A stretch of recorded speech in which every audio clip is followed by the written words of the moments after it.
Israel ফিলিস্তিন পুরোদমের যুদ্ধ চলছে, আর এই যুদ্ধের সর্বশেষ আন্তর্জাতিক গুরুত্বপূর্ণ আপডেট সংবাদ জানিয়ে দিব। শুরুতেই শিরোনাম, লেবাননের মাটিতে যুদ্ধের বিস্তার ঘটালে চূড়ান্ত জবাব দেওয়া হবে, ইহুদিবাদী ইসরায়েলকে কড়া হুঁশিয়ারি। এরপর জানিয়ে দিব, ঈদেও মুক্তি নেই গাজার বাসিন্দাদের। এরপর রয়েছে, ইরান রাশিয়া সহযোগী আঞ্চলিক অঙ্গনে নতুন সমীকরণ তৈরি করেছে, বললেন ইরানের প্রেসিডেন্ট মোকবের। আরও জানিয়ে দিব, ইউক্রেন রাশিয়া যুদ্ধের সম্মেলনে তোপের মুখে পুতিনের শান্তি প্রস্তাব। এবং সর্বশেষ জানিয়ে দিব, গাজাকে বসবাসের অযোগ্য করে ফেলা হয়েছে, বলছে UNRWA। এতক্ষণ শুনছিলেন গুরুত্বপূর্ণ সংবাদ শিরোনাম, এখন জানিয়ে দিব বিস্তারিত।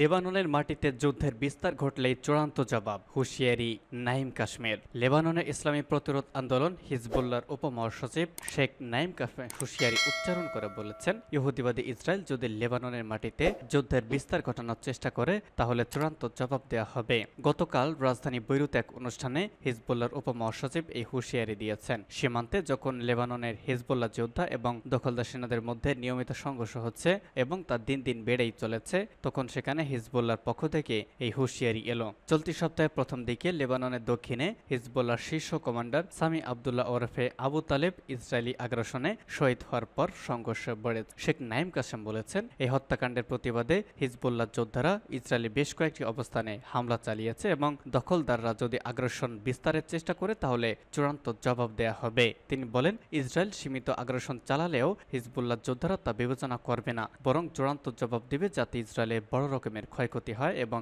ইসরায়েল ধ্বংস হয়ে যায়। ঈদেও মুক্তি নেই গাজার বাসিন্দাদের। আরবি চান্দ্র বর্ষপঞ্জি অনুযায়ী মধ্যপ্রাচ্য সহ বিশ্বের অধিকাংশ দেশে পালিত হয়েছে ঈদুল আজহা। গতকাল ফিলিস্তিনে ঈদ, তবে ঈদের সময় গাজা উপত্যকা অভিযানে কোনো বিরতি দিচ্ছে না ইসরায়েলি বাহিনী। গতকাল গাজার প্রধান শহর গাজা সিটি সহ উপত্যকার বিভিন্ন এলাকায় বোমা ফেলেছে ইসরায়েলি বাহিনী। গাজার বেসামরিক প্রতিরক্ষা বাহিনীর সদস্যরা জানিয়েছেন, গাজা সিটির 3টি পৃথক বাড়ি থেকে 10 জনের মরদেহ উদ্ধার করেছেন তারা। এরা সবাই ইসরায়েলি বাহিনীর বোমায় নিহত হয়েছেন। এছাড়াও এই দিনে গাজার দক্ষিণাঞ্চলের শহর রাফা এবং গাজার সিটি শরণার্থী শিবিরেও আর্টিলারি হামলা চালিয়েছে ইসরায়েলের প্রতিরক্ষা বাহিনী IDF। গত প্রায় 1.5 মাস ধরে গাজার দক্ষিণাঞ্চলের শহর রাফায় অভিযান পরিচালনা করেছে ইসরায়েলি বাহিনী। মে মাসের শুরুর দিকে যখন এই অভিযান শুরু হয়েছে, সে সময়তে প্রবল আপত্তি জানিয়েছিল যুক্তরাষ্ট্র ও আন্তর্জাতিক সম্প্রদায়। সেই আপত্তি উপেক্ষা করেই অভিযানে চলছে রাফায়, কারণ ইসরায়েলের প্রধানমন্ত্রী বেঞ্জামিন নেতানিয়াহু এবং প্রতিরক্ষা বাহিনী IDF যুক্তি, রাফায় শক্তিশালী ঘাঁটি রয়েছে হামাসের এবং গাজা উপত্যকা নিয়ন্ত্রণকারী এই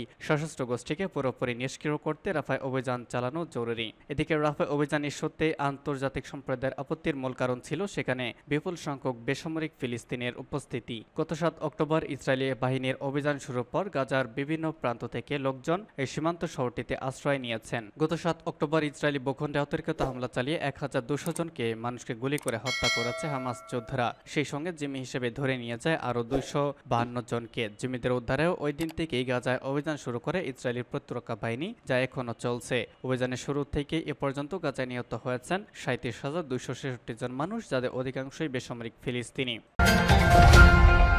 ইরান রাশিয়ার সহযোগিতা আঞ্চলিক অঙ্গনে নতুন সমীকরণ তৈরি করেছে। ইরান ও রাশিয়ার মধ্যে যে ব্যাপক ভিত্তিক দ্বিপক্ষীয় সহযোগিতা চুক্তি স্বাক্ষরিত হয়েছে তা অবিলম্বে বাস্তবায়ন করার আহ্বান জানিয়েছেন ইরানের অন্তর্বর্তী প্রেসিডেন্ট মোহাম্মদ মোকবের। তিনি গতকাল রাজধানী তেহরানে ইরান সফররত রুশ পার্লামেন্টের দুমার আন্তর্জাতিক বিষয়ক সম্পর্ক কমিটি চেয়ারম্যান লিওনেদ সেলাতস্কির সঙ্গে এক বৈঠকে এই আহ্বান জানান। প্রেসিডেন্ট মোকবের বলেন, ইরান ও রাশিয়ার মধ্যে সহযোগিতা শক্তিশালী হওয়ার ফলে তা আঞ্চলিক অঙ্গনে একটি নতুন সমীকরণ তৈরি করতে সক্ষম হয়েছে। দ্বিপক্ষীয় এই সহযোগিতা দুই দেশের দীর্ঘমেয়াদী স্বার্থ রক্ষা করবে বলে জানিয়েছেন মোকবের। তিনি আন্তর্জাতিক নর্থ সাউথ ট্রান্সপোর্ট করিডোরের কাজ দ্রুত শেষ করার গুরুত্ব তুলে ধরেছেন। এই করিডোর চালু হলে স্বল্প সময়ে বহুদূরের পথে বাণিজ্যিক পণ্য লেনদেন করা সম্ভব হবে। ইরানের প্রেসিডেন্ট রাশদ আশতারা রেল লাইন নির্মাণের চুক্তি বাস্তবায়নে তেহরানের পূর্ণ প্রস্তুতির কথা ঘোষণা করেছেন। 162 কিলোমিটার দীর্ঘ ওই রেল লাইন নির্মিত হলে তা ইরানের উত্তরাঞ্চলীয় শহর রাশদকে আজারবাইজানের ইরানের আশতার শহরের সঙ্গে সংযুক্ত করবে। এই রেলপথ রাশিয়া, আজারবাইজান, ইরান ও ভারতের মধ্যে পণ্য পরিবহনে গুরুত্বপূর্ণ ভূমিকা পালন করবে। সাকাতে সিনাতস্কি বলেছেন, রাশিয়া ও ইরান দুই দেশের মধ্যে এর আগে স্বাক্ষরিত চুক্তিগুলো বাস্তবায়নে বদ্ধপরিকর। রাশিয়া এই ব্যাপারে মোটেও কালক্ষেপণ করবে না। তিনি আরও বলেন, ক্রমবিকাশমান অর্থনীতির দেশগুলোর জোট ব্রিক্সে ইরানের সদস্যপদ লাভ তেহরান মস্কো সম্পর্ককে নতুন উচ্চতায় নিয়ে যাবে। ইউক্রেন সম্মেলনে তোপের মুখে পুতিনের শান্তি প্রস্তাব। ইউক্রেন যুদ্ধ বন্ধে যুদ্ধবিরতির জন্য যেসব প্রস্তাব দিয়েছেন রাশিয়ার প্রেসিডেন্ট ভ্লাদিমির পুতিন তা প্রত্যাখ্যান করেছেন ইটালি ও জার্মানির নেতারা। ইউক্রেন সংঘাতের অবসানের লক্ষ্যে সুইজারল্যান্ডে বেশ কয়েকটি দেশের শীর্ষ নেতারা এখন শান্তি সম্মেলনে অংশ নিয়েছেন। ইটালির প্রধানমন্ত্রী জর্জিয়া মেলোনি ডার্লিং রুশ প্রেসিডেন্টের পরিকল্পনাকে প্রোপাগান্ডা অর্থাৎ অপপ্রচার হিসেবে আখ্যায়িত করেছেন, যার অর্থ হল রাশিয়াকে অবশ্যই ইউক্রেন থেকে সরে আসতে হবে। জার্মান চ্যান্সেলর অল শলস পুতিনের প্রস্তাবকে স্বৈরতান্ত্রিক শান্তি আখ্যা দিয়ে নাকচ করে দিয়েছেন। শান্তি সম্মেলনে একটি খসড়া ঘোষণাপত্র প্রকাশ করা হয়েছে, যেখানে ইউক্রেনের ভূখণ্ডগত অখণ্ডতা এবং দেশটির বিরুদ্ধে যে কোনো পারমাণবিক হুমকিকে দ্ব্যর্থহীন ভাষায় প্রত্যাখ্যান করা হয়েছে। এতে আরও বলা হয়েছে, বিশ্ব খাদ্য নিরাপত্তার জন্য কৃষ্ণ সাগর ও আজব সাগর দিয়ে বাণিজ্যিক জাহাজে নিরাপদ যাতায়াত খুবই গুরুত্বপূর্ণ।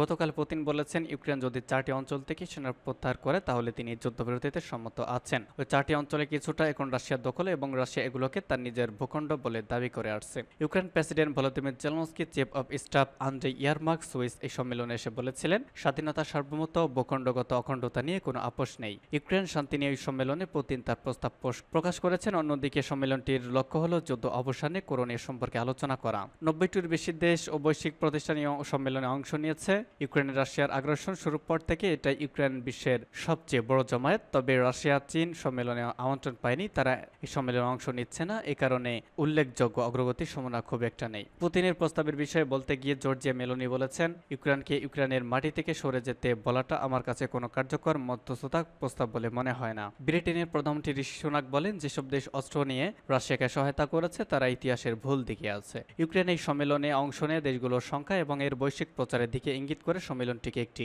সফলতা হিসেবে উপস্থাপন করেছে। জেলেনস্কি বলেছেন, ইউক্রেন কূটনীতিকে একটি সুযোগ দিতে চেয়েছে এবং দেখাতে চেয়েছে যে সবার সম্মিলিত চেষ্টায় যুদ্ধ বন্ধ হতে পারে। তিনি বলেন, আমি বিশ্বাস করি এই সম্মেলনে যে একটি ইতিহাস তৈরি হচ্ছে তা সাক্ষী হচ্ছি আমরা। হয়তো শীঘ্রই শান্তি প্রতিষ্ঠা হবে। তার সহযোগী ইয়ারম্যাক ইউক্রেনের রাজনীতি গুরুত্বপূর্ণ একটি চরিত্র। তিনি সম্মেলনে চীনের না থাকার বিষয়টি উড়িয়ে দিয়ে বলেছেন, শান্তি আলোচনার জন্য একটি যৌথ পরিকল্পনা প্রস্তুত হবে, সেটি রাশিয়াকে হয়ে যেতে পারে না।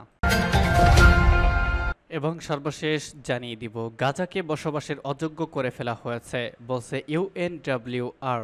8 মাসের বেশি সময় ধরে চলা ইসরায়েল ফিলিস্তিনের অবরুদ্ধ গাজায় হামলা চালিয়ে যাচ্ছে। এর মধ্যে পুরো গাজাকে বসবাসে অযোগ্য করে ফেলা হয়েছে বলে জানিয়েছে ফিলিস্তিনি নিযুক্ত জাতিসংঘের শরণার্থী বিষয়ক সংস্থা ইউএনডব্লিউ এর প্রধান ফিলিপ লাজারিনি সামাজিক যোগাযোগ মাধ্যম এক্সে এক পোস্টে উপরোল্লেখিত বক্তব্য করে বলেছেন, অথচ একসময় গাজা উপত্যকা একটি প্রাণবন্ত শহর ছিল।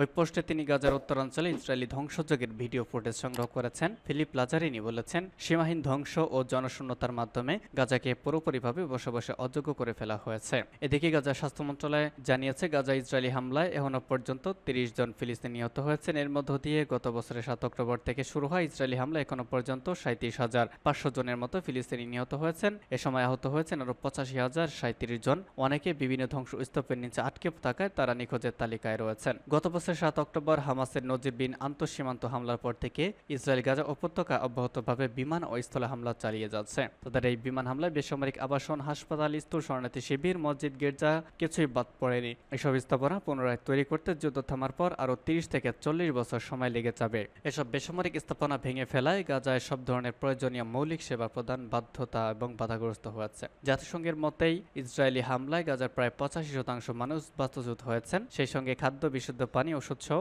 সবকিছুর তীব্র সংকটের মধ্যে গাজার সকলেই এখন খাদ্য নিরাপত্তাহীন অবস্থার মধ্যে রয়েছেন।